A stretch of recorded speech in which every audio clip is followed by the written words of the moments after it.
আপনারা জানেন যে আমাদের আমাদের শিক্ষা পর্ষদ পরিচালিত এবার তো পরীক্ষা হয়নি।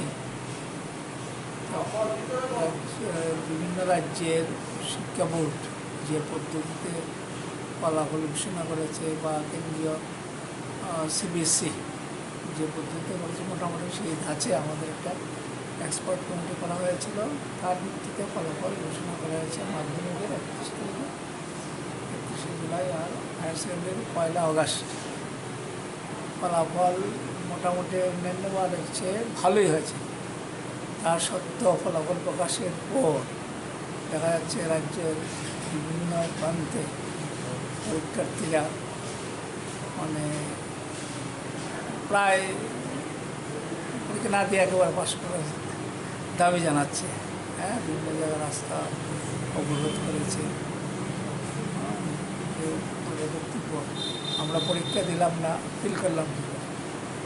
কিন্তু আমার প্রশ্ন, যারা পাশ করলো তারাও তো পরীক্ষা না দিয়ে পাশ করলো, তারা সেই কথাটা বলছে না কেন? এনিওয়ে, এখন একটা করোনা ভাইরাসের কারণে পরীক্ষা হয়নি। এটা একটা মৌকা, তারা বুঝতে পারছে।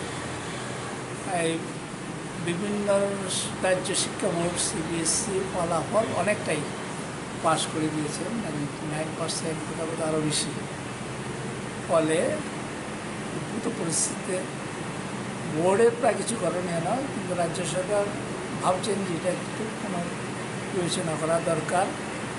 সেই জন্য রাজ্য সরকারের পরামর্শ ক্রমে যারা পরীক্ষা অসফল হয়েছে তাদের এই সপ্তাহ ধরে নাম্বারের করা হচ্ছে, রিভিউ করা হচ্ছে।